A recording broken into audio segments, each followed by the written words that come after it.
Buenas tardes, Mariano. Buenas Muy tardes, buenas tardes. Jorge. Buenas tardes. Bueno, estamos en el programa número 104 de Distrito 15, el programa del Colegio de Psicólogos, Sí. y con dos características. A Es ver. el último programa de este ciclo, Ujú. o sea, bueno, nos vamos a estar despidiendo hasta el año que viene. Bien. Y la otra de las características es, Mariano, ¿de qué está hablando la calle? ¿De qué está hablando en la calle? De pasado mañana. De pasado mañana. De Madrid. De Madrid, bueno, del deporte. ¿Y qué mejor que en esta fecha traer a alguien especialista en deportes, un psicólogo del deporte? Qué oportunos nosotros. ¿No? Qué oportuno, ¿no? Bueno, tenemos como invitado al licenciado Jorge Dugo, que es psicólogo del deporte, perteneciente a una asociación que nos va a decir cuál es, y que, bueno, nos va a venir a contar algunas cuestiones, Sí. detalles de psicología del deporte, y quizás nos pueda contar algo del domingo, por ahí, ¿no? Ahí está, para los que están ahí expectantes, por ahí, se llevan algún truco. Bueno, tanto como un truco no, pero bueno, por ahí nos va a poder explicar algunas cosas que por ahí para que entendamos más. Bueno, bienvenido, Jorge. Bueno, muchas gracias por la invitación y un saludo a toda la audiencia. Bien, bueno. Bueno, contanos sobre la asociación a la que perteneces.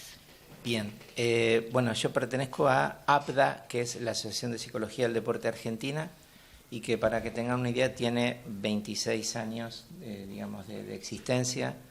Es, digamos, yo les diría, es una asociación referente, no solo en la Argentina, sino también en Sudamérica.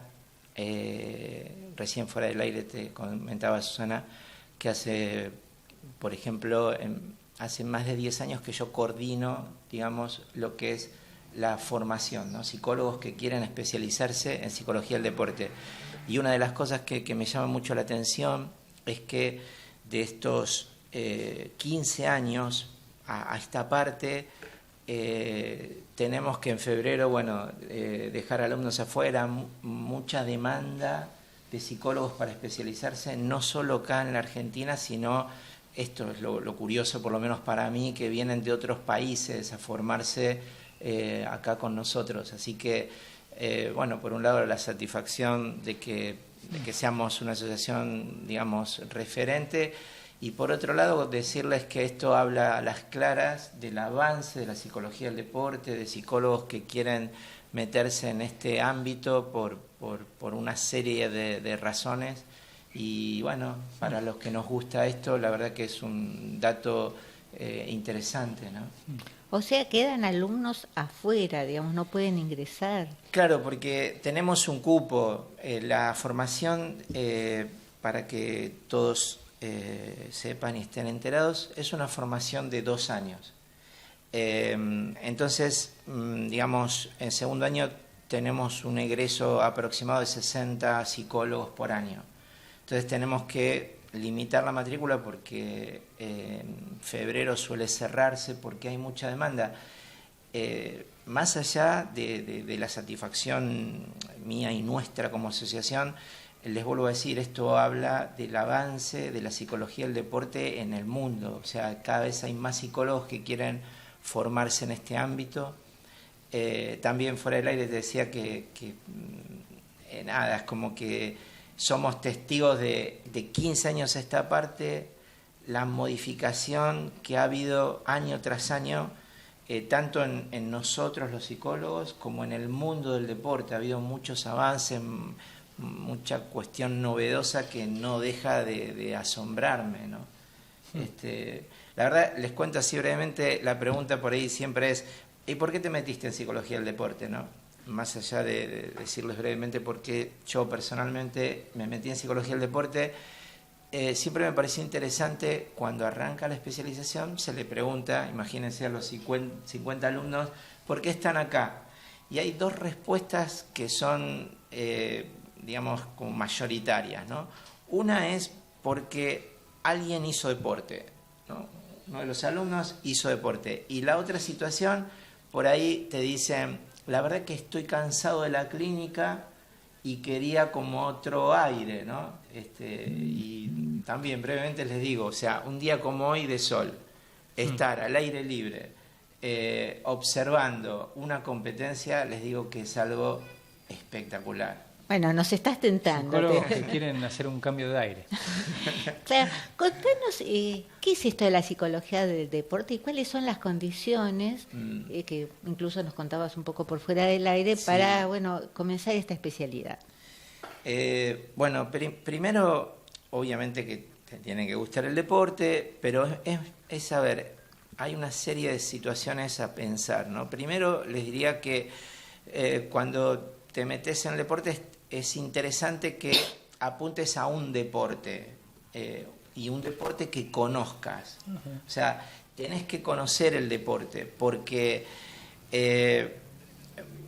bueno, a ver, acá en la Argentina el deporte rey es el fútbol, ¿no?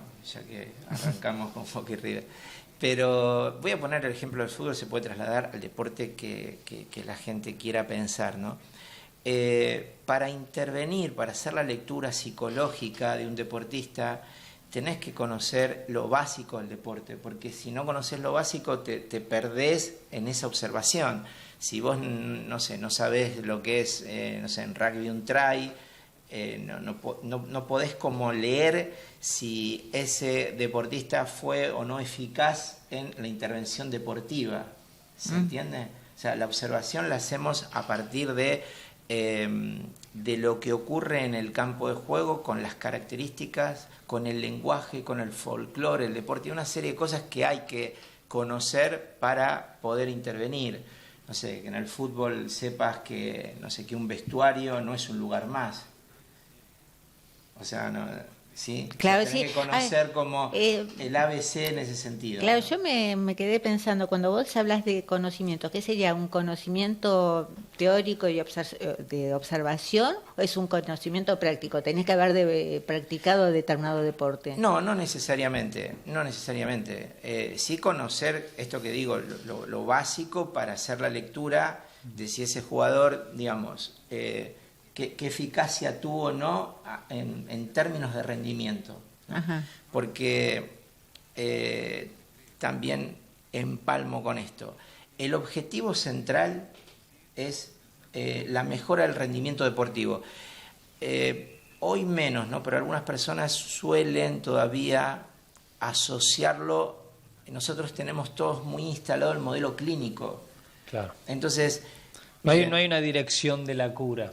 no. Hay una dirección hacia... No, y esto está hacia un bueno mejor por ahí rendimiento. que, si les parece, desmenuzarlo un poquito, porque primero que no hay un paciente. O sea, hay diferencias muy, muy importantes. No hay un paciente porque somos nosotros que nos acercamos al mundo del deporte. Somos nosotros que, en ese sentido, es un rol más pedagógico, porque es como que la propuesta es... les vengo a contar brevemente en qué nosotros podemos serles útiles. Porque al principio les cuento que ahora un poco menos, pero al principio hubo mucha resistencia porque se asociaba al modelo clínico. Entonces, el interrogante del deportista es, no, ¿qué hace un psicólogo si yo no estoy loco? Si yo no lo llamé. Y no es bastante coherente el planteo. Si no te convocaron, ¿no? El deportista dice, ¿qué haces acá? Entonces ahí viene la explicación básica de, mira, les vamos a explicar en qué puede ser útil un psicólogo del deporte. Primero que, como decimos nosotros, la psicología del deporte es para todos, no para el que está bajoneado, porque la idea es la mejora del rendimiento deportivo atendiendo lo psíquico. ¿Y qué cuestiones psicológicas se presentan en el deporte para atender? Yo diría simplemente cuestiones normales que todo deportista tiene dificultades. Por ejemplo, me preguntaban sobre Boca River, ¿qué jugador no está de alguna manera ansioso o con un estado de ánimo diferente a un partido de todos los sábados o todos los domingos? No es un partido más. Aparte de que tengas la mirada del mundo sobre tu persona, no es un partido más. Entonces, hay cuestiones psicológicas que se juegan, que están presentes, y lo interesante es qué le pasa a cada uno. No sé, voy a tomar un solo ejemplo para redondear la idea. Imagínense que un jugador de fútbol patea penales. ¿sí? Y por ahí no presenta tantas dificultades al patear un penal. Pero patear un penal, por ejemplo, el domingo, no es patear cualquier penal. Lo interesante también es que tenés deportistas que pueden como hacer ahí un corte, patear el penal y sin ninguna dificultad la pelota va donde ellos quieren que vaya. Y tenés otra serie de deportistas que la situación del entorno, la situación esta de que hay todo un país esperando sobre ese partido, hace que esa situación deportiva, ese penal ya no sea un penal más, sea una dificultad para el jugador. O sea, sería también cómo se manejan las presiones, ¿no? En todo ámbito hay presiones, en el deporte nosotros decimos hay presiones específicas. O sea, no son presiones, digamos, que se presentan en otro ámbito. Y esas presiones se meten en la cancha, se meten, digamos, en el interior de cada deportista. Entonces es interesante porque tenés distintas situaciones, ¿no? Tenés deportistas que, por ejemplo, te dicen, mira, a mí cuando, no sé, me putea todo un estadio, yo me potencio. Y no deja de ser interesante, ¿no? Ajá. Uno diría, yo no sé cómo haces porque claro, yo, sí. Si entro nada más con un estadio lleno, quizás me paralizo sin que me digan nada en lo personal. Entonces, eso también lo hace como interesante, ¿no? O sea, enigmático, con todas las situaciones que pasan deportivas. Jorge, yo me quedaba pensando a raíz de lo que vos decías, esto de, favorecer atendiendo lo psíquico. Y de pronto, diste algunos ejemplos, que son ejemplos, por supuesto, pero yo pensaba, ¿qué pasaría con lo grupal? ¿El psicólogo también hace algo respecto a esto de lo grupal o solamente va viendo con cada cual, cuáles serían las dificultades frente a esto? En realidad se trabaja de las dos maneras, grupalmente, individualmente. También nos tenemos como que adecuar a los tiempos del deporte, o sea, no hay mucho tiempo. Entonces, a partir de ahí hay que planificar a través de esa variable que está presente de que no hay mucho tiempo. Entonces, por ahí, para darles un ejemplo más preciso con esto del tiempo, las técnicas están adaptadas a la dinámica del deporte, ¿no? O sea, hay técnicas que tienen que ser breves y a la vez eficaces. Después hay momentos más oportunos para trabajar, como podría ser una pretemporada, donde contás con todo el plantel más tiempo, ¿no? Por ejemplo, entrenan en la mañana y a la tarde podés trabajar con cada uno de los jugadores con el tiempo que requiere, digamos, la atención de trabajar individualmente con cada deportista, porque cuando empieza la competencia hay tiempos más breves. Y, también es como brindarle algunas herramientas que puedan favorecer su rendimiento deportivo. Otro ejemplo que se me viene ahora a la mente sería como conocer de alguna manera cuál es el autodiálogo que tiene ese deportista, por ejemplo, ante un error, ¿no? Un error sería patear mal un penal. Ahí está, ese sería un buen ejemplo. Y claramente tenés jugadores que se pinchan y no tocan más una pelota, y el que es observador del fútbol y el que le gusta el fútbol, eso lo vemos todos, podría decir yo, ¿no? Eso lo vemos. Hay una disminución del rendimiento notable. El trabajo sería, ¿qué se puede hacer para que pueda, digamos, de alguna manera separar esa situación, instalarse otro tipo de como de palabra clave o pensamiento que lo ayude a salir del error? Errores cometen todos los deportistas. Lo más enigmático es qué le pasa con el error a cada uno. Algunos quedan más enganchados en el error y no pueden como seguir, como si dijera exageradamente, me agarro la cabeza, y no puede agarrarte la cabeza 10 minutos porque sigue el partido.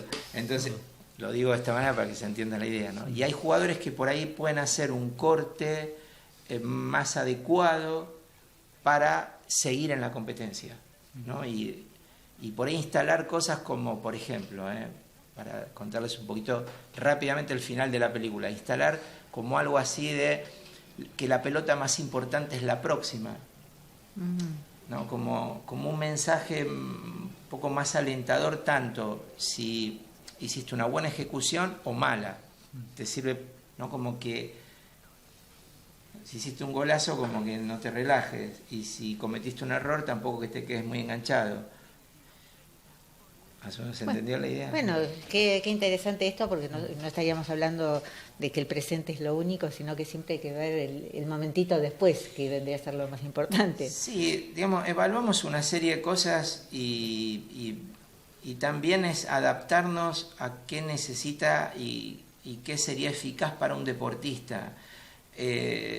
También se me ocurre en este momento, hay deportistas que por ahí no están muy interesados en hacer... Vuelvo al ejemplo anterior, esto no es clínica y no están tan interesados en la psicología, pero el jugador no es tonto y sabe que si está bajo del arco y la pelota la tira arriba del travesaño, hoy el jugador sabe que es algo mental. No se va a poner a entrenar en la semana bajo el arco a ver si la pelota entra. Entonces, por más que no se interese mucho en profundizar demasiado en lo psicológico, esa situación, digamos, tiene características psicológicas, podemos pensar en la ansiedad, ¿no? Entonces, ver cómo, qué herramientas le podemos ofrecer para que esa ansiedad la pueda regular más adecuadamente sería.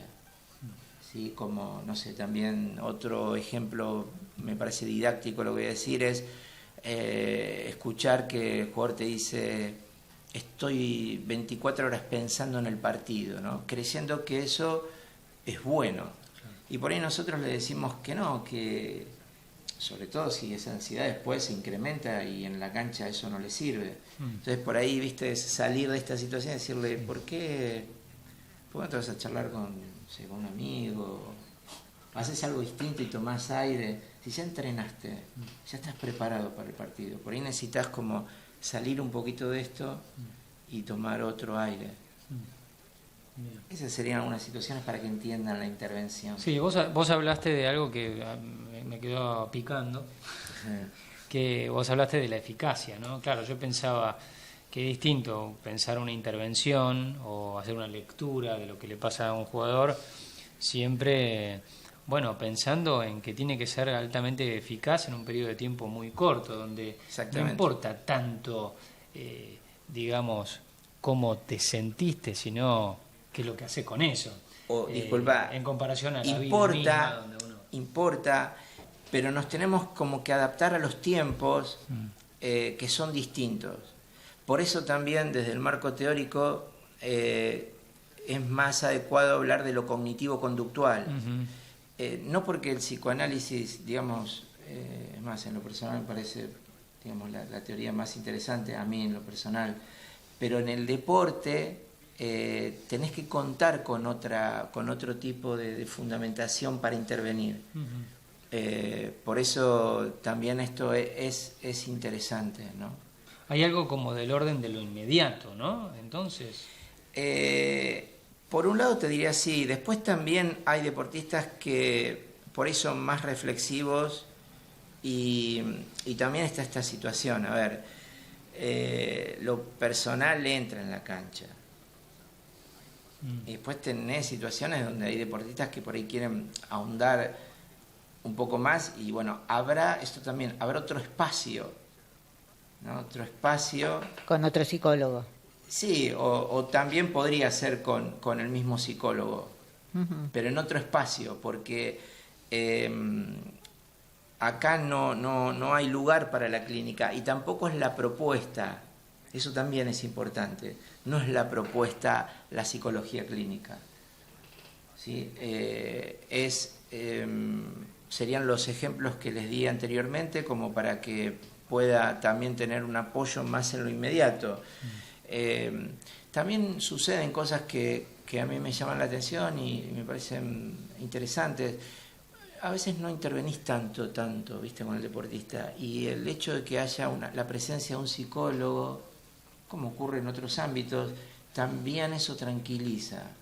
Entonces, es como que, como en otra área de la psicología, tenemos que observar un poco todo y por ahí hay deportistas que no intervenís tanto, o también hay situaciones como que no intervenís directamente porque tiene resistencias o porque o lo que sea, o no quiere, y por ahí podés intervenir a través del entrenador. Vos te fijás que me parece que de la manera que le hablás no te entendió, o tal vez de esa manera me da la impresión de que se aleja de vos. Y esa es una intervención indirecta y es interesante.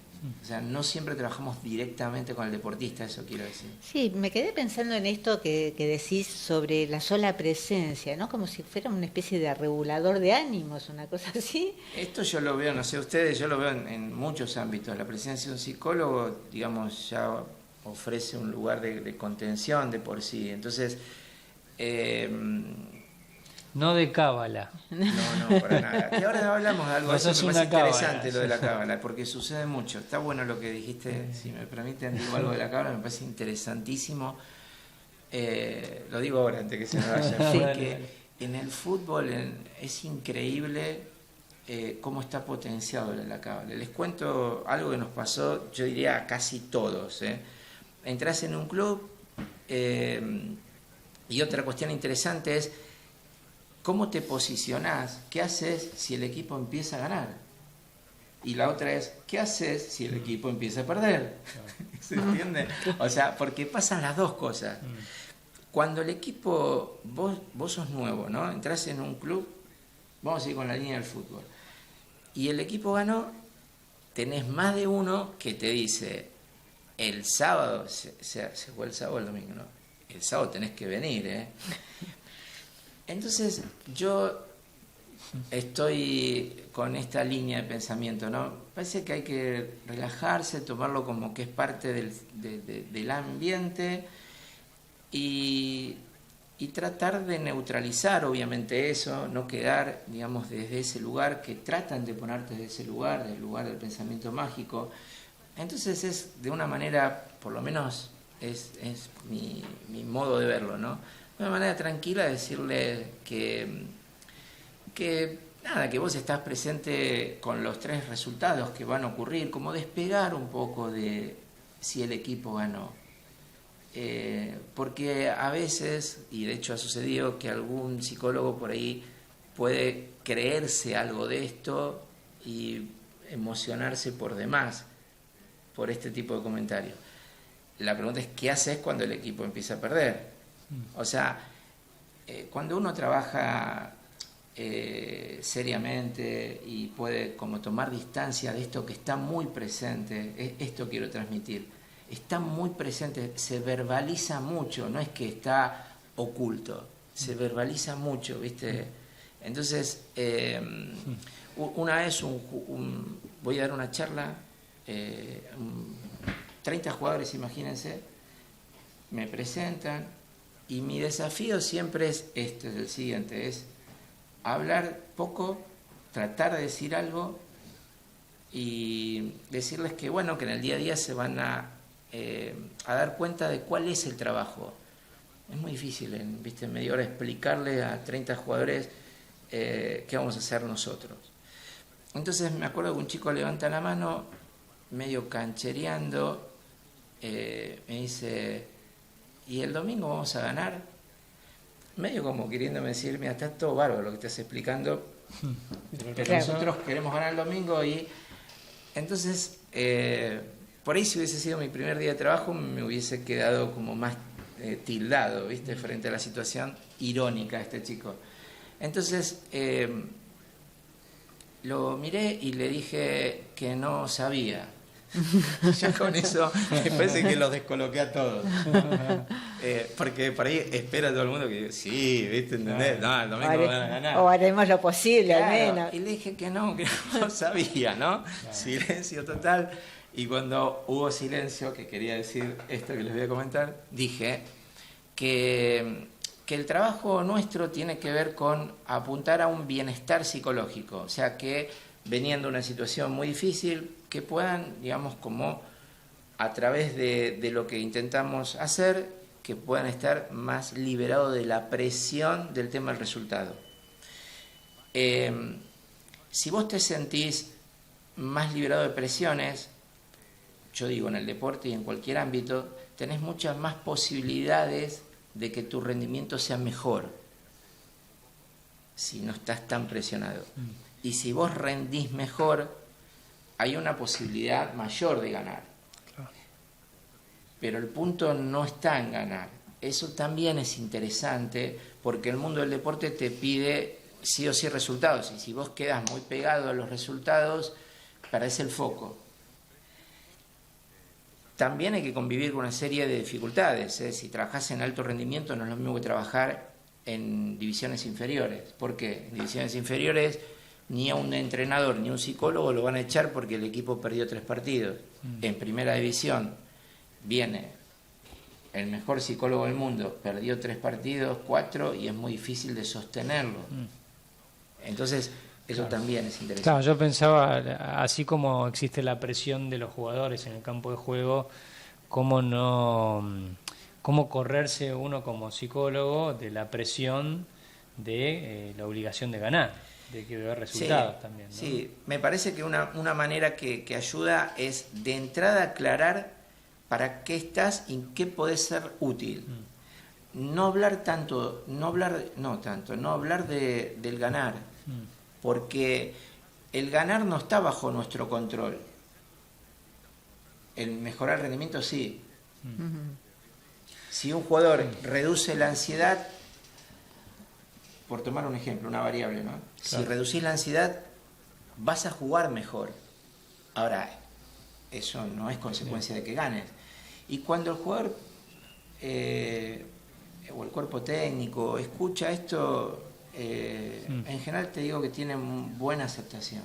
Pues estás planteando algo coherente. Claro, bastante lógico, ¿no? O sea que la idea es desplazar las ansiedades a otro lado. Exactamente. No en el momento del fútbol. ¿Sabes que se me ocurría preguntarte, Jorge? Sí. Con todo esto de los avances tecnológicos, la realidad virtual, ¿no? También pensaba, decía, bueno, si algo de esto no también se está utilizando en lo que es el deporte, en la psicología del deporte, o si no es desde ahí que habría de utilizarse o no. A ver, ¿viste estos aparatos que se ponen donde te ubican ante una situación de realidad virtual, como si vos la estuvieses viviendo, ¿no? Se usa como en los viajes, no sé, te ponen estos aparatos y estás casi como ahí viviendo. ¿Cuánto conocés por ahí que la tecnología llegó también a la vida del alto rendimiento y cuánto no? Mira, hay muchos estudios por ahí que se están haciendo, también hay otros profesionales que están incursionando en el deporte, como en las neurociencias, ¿viste? Que yo digo que, digamos, todo suma. También me parece súper importante el trabajo interdisciplinario. Siempre que se trabaje seriamente, siempre es en mejora del deportista, en definitiva. Pero, no sé, por darles por ahí una técnica que se utiliza mucho en deporte y uno trata de transmitirle al deportista para que la ejercite, porque les cuento que la mayoría dicen que les da muy buenos resultados, que es esta técnica que se llama visualización, ¿no? Como un ejercicio que en la práctica trae modificaciones positivas. Esto se los digo más no desde mi visión, sino me llama la atención el comentario de los deportistas que trabajan con esta técnica. Como me parece un dato relevante, tener en cuenta de deportistas que no son muy, digamos, amantes de la psicología, que te digan que están trabajando con esto, han tenido cambios importantes, ¿no? Es decir, hay algo que tiene que ver con el ejercicio de visualizar, que tiene un impacto después en la conducta. Sí, por ahí hay una teoría que marca brevemente, sería esto de la teoría psiconeuromuscular, que lo que indica que cuando uno con todos los sentidos repasa una situación, en este caso, ¿no?, deportiva, y sobre todo si tenés dificultades, que un jugador tenga sistemáticamente dificultades en una situación de juego. Esta teoría marca que cuando visualizás hay actividad neuronal y muscular como si estuvieras en movimiento.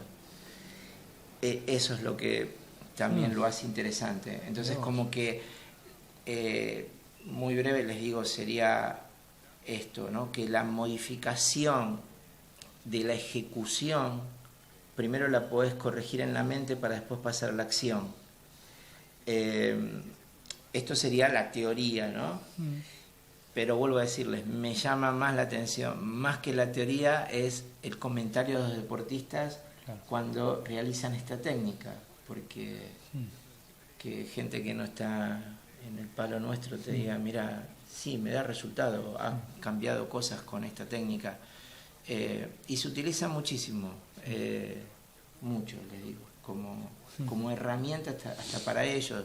También la respiración es una herramienta útil, porque como hay poco tiempo, también les das algunas situaciones que en misma competencia puedan hacer para salir de, como hablamos antes, de un error y agarrarse la cabeza, ¿no? Como por ejemplo modificar la respiración.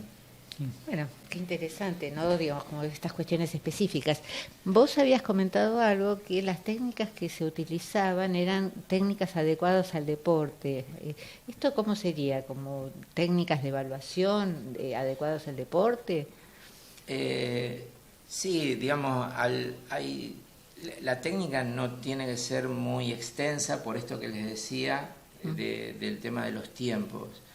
Y después también, digamos, también para que se entienda, ¿no?, en la clínica uno haría un perfil, no sé, de personalidad, ¿no?, un psicodiagnóstico, y acá hablamos de evaluación psicodeportológica, que es evaluar en función de lo que dije antes, sobre todo 4 variables que son como las 4 patas de la mesa en el aspecto psíquico. ¿Cuáles son esas 4 variables más determinantes en función de esta mejora del rendimiento deportivo? Es la concentración, ahora digo algo breve, ¿no?, de una de ellas. La concentración, la motivación, la confianza y el control de las presiones, el control emocional, digamos, general. Digo brevemente, por ahí a veces yo lo ejemplifico de esta manera, ¿no? Si estás dando clase y un alumno, no sé, está volado en otro lugar, no es tan grave, ¿no? No sé, digo, pone cara de que te está prestando atención, claro, no pasa algo, digamos, va a compensar en diciembre. Claro, no sé, estudian la no sé, bueno, para que entiendan, ¿no?, esto de que si a veces te vas un poco, no es tan determinante. Si somos un equipo de fútbol y alguien se desconectó un segundo, a veces es un gol del rival. Y un ejemplo voy a poner, hay lo que se llama, digamos, esto de la ley del offside, donde la defensa tiene que salir, los 4 defensores al mismo tiempo, y si uno se queda enganchado, generalmente es gol del contrario. Ese quedar enganchado es una cuestión pura y exclusivamente de concentración y mental, no es una cuestión. Eso también es interesante, ¿viste? Despejar que son cuestiones físicas, técnicas, estratégicas, y cuáles son las cuestiones mentales. Dije este ejemplo que me parece didáctico para entender cómo la desconcentración en un momento determinado, como se habla en el ámbito futbolístico, se paga, ¿no?, con un gol, por ejemplo. Entonces, sería como ajustar un poco estas 4 variables que no necesariamente tenés que tener un problema, o sea, son 4 variables que van como fluctuando. Uno no está permanentemente en los 90 minutos de juego con eso como al 100%. Lo que tratamos nosotros es de que esté el máximo de tiempo posible como en óptimas condiciones sería. Vos hablaste también de motivación, ¿no? Se me ocurría también preguntarte si observás un, digamos, denominador común en cuanto a lo que motiva a un jugador, ¿no? Si es algo como muy personal, cuán eficiente puede ser una arenga inicial, ¿no? Como, puede ser algo que te dura 5 minutos o realmente puede ser algo que realmente acompaña al jugador en todo un partido. ¿Qué nos puedes decir acerca de esto de la motivación? Bueno, primero les cuento que, como en otros ámbitos, en el deporte se utilizan términos erróneamente. Esto que vos bien dijiste, lo de la arenga, no es motivación, tiene que ver con la activación fisiológica o psicológica. Es como, a ver, una activación fisiológica es hacer una entrada en calor, donde claro, el cuerpo y la mente se preparan para la competencia. Nosotros ahora estamos en estado de reposo, sentados, y también mentalmente hay, digamos, como un espacio de reflexión que si estuviéramos corriendo no lo tendríamos. Entonces, esto de la arenga, primero que forma parte como del folclore, ¿viste? Como que hay que hacer la arenga. Si no, no sos parte, algo así. Sí, sí. Pero no, lo veo más por ese lado, no veo que la arenga determine algo, ¿viste? El vamos, vamos, lo dicen todos, sí, ¿entendés? Sí. Hay uno que gana y otro que pierde, así que el vamos, no. Hoy te convertís en héroe. No. Por ahí, digamos, es interesante ver qué necesita, cuando conoces a alguien, qué palabra necesita, ya que dijiste esto, qué necesita el otro, y eso ya es más complejo que una arenga, ¿no? Es saber qué decirle o qué no decirle a ese deportista en esa situación puntual. La motivación es un concepto como fuera del deporte, mucho más complejo. La motivación tiene más que ver con, digamos, sostenerla en el tiempo. Llegar digamos, al alto rendimiento, a primera división, hablando de fútbol, es muy difícil, pero es mucho más difícil sostenerse, y hasta psíquicamente les digo, sostenerse, convivir con lo que es el éxito, cómo se vive en este país el fútbol. El jugador de fútbol no es una persona más desde el punto de vista sociológico. El jugador de fútbol no puede caminar por la calle como caminamos nosotros.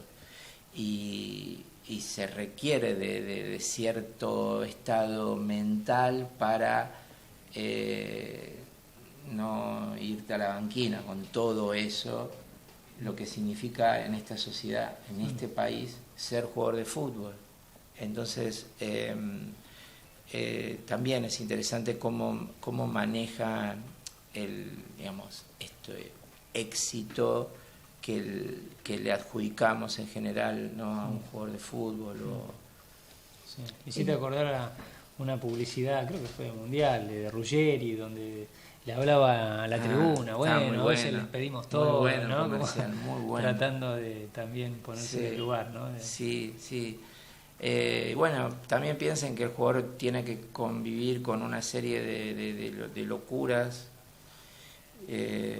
Y también les comento algo que me parece importante, ¿no?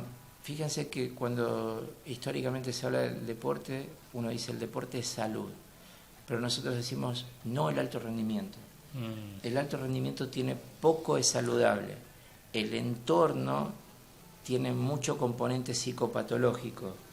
Entonces te encontrás con deportistas que quieren abandonar el deporte, no por el deporte en sí, sino por lo que tenés que convivir, digamos, con la parte, ni hablar del fútbol, la locura que hay, digamos. Bueno, estamos con este partido de locura, vimos bastante. Claro, yo pensaba en esto vos hablabas de la competencia hacia afuera, ¿no? Y yo pensaba en la competencia que pudiera haber dentro del mismo equipo, con los liderazgos. ¿Esto es así o es una fantasía que tenemos la gente común? A ver, ¿cómo sería el común claro, como que hay problemas internos dentro de cada equipo por los liderazgos, por los lugares que ocupan cada cual. Bueno, se ha escuchado en los grandes mundiales que bueno, que tenemos todos héroes, pero bueno, que por ahí no tenemos esta cosa del equipo. ¿Esto es así o...? Y conflictos hay, obviamente. Pasa que, por ejemplo, en este ámbito es un ámbito muy para adentro, no sale todo, digamos, hay cosas que quedan, como dicen ellos, en el vestuario, que está bien que así sea, porque, o sea, tiene una parte positiva y una parte obviamente negativa, ¿no? La parte negativa es que les comento que esto hace que el jugador de fútbol sea extremadamente para adentro. Entonces, la figura nuestra ahí también viene a ocupar un lugar importante en relación a esto que digo, más allá que es importante para cualquier persona. Imagínense, ahora estoy hablando yo de fútbol, pero imagínense un ámbito donde la persona, por el entorno, se mete aún más para adentro. La presencia nuestra pasa a ser ahí también importante. ¿Por qué se mete muy para adentro? Porque hay muchas cosas en juego, no es solo un juego, sobre todo hay mucho dinero, hay mucho periodista dando vuelta, entonces si esto, digamos, no cuidarían cierta intimidad de lo que pasa en el grupo, sería complicado para ellos. Entonces no es tan disparatado de que haya cosas que queden entre ellos, ¿sí? Tienen que ser muy cuidadosos con el tema periodístico, porque salió algo y todos somos testigos de lo que pasa cuando sale una noticia de un plantel, ¿no? Pero con tu pregunta, Susana, sí pasan cosas como en otro ámbito humano. Lo que pasa es que ahí pasan cosas como muy específicas. Yo tengo dos preguntas para hacerte. Una más ideal. ¿Vos crees que si los espectadores fuésemos más... menos pasionales. Menos pasionales, ¿veríamos mejor fútbol? Primero, a ver, ante la pregunta si fuéramos, no sé qué pasaría, porque somos.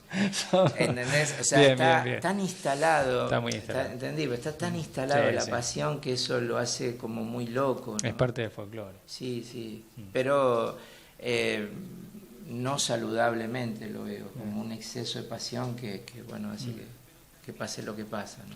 Y la otra pregunta, bueno, tengo que jugar un partido el sábado, no sé si puedes venir, que no gano nunca. ¿Por ahí? Bueno, por ahí, bueno. Bueno, ¿por qué no? Podemos empezar ahí poniendo en práctica un poco lo que les conté, eso sería interesante. Claro, pero le tenés que asegurar a Mariano que gane. Si eso no lo puedo asegurar. No lo sé. Bueno, no. La verdad... Vecino lo sé, no digas no, porque... Bueno, muchísimas gracias, Jorge, por haber venido, fue un placer. Nos quedamos cortísimas porque hay un montón de cosas como para saber. Bueno, el año que viene seguramente te vamos a invitar. Bueno, buenísimo, gracias, yo me sentí muy cómodo también. Y bueno, la verdad que no nos pudo decir qué va a pasar el domingo, pero bueno, vamos a tener que esperar hasta el domingo. Es cortito, digo, hablando en serio, obviamente no sé el resultado, pero que acá el tema de las emociones están en primer plano, no tengan duda. O sea, quien maneje mejor las emociones es el que gana. Mira. Bueno, un dato no menor, Bueno, vamos a observar. ¿Y qué mejor que un psicólogo para ayudar a manejar las bueno, Susana, yo estoy como los estudiantes de secundaria de último año que no quieren que se termine el año. Claro. Yo no quiero que se terminen los programas de este año. Bueno, sí, pero vos viste que pero bueno, se terminó el ciclo. El secundario termina en algún momento. Claro, y bueno, será una nueva etapa el año que viene con un montón de proyectos y bueno, y fue muy lindo compartir el año con vos y bueno, el año pasado también. Sí, y bueno, igualmente. Y la verdad que bueno, muy interesante los invitados y bueno, y agradecemos a todas las autoridades del colegio que hayan permitido este espacio. Así es. Y bueno, y qué mejor, hoy que con esto para estar más preparados para mirar el domingo distinto, ¿no? Así es. Bien, bueno. Será hasta el año que viene. Hasta el año que viene. Gracias, Jorge. Gracias, Gracias a usted.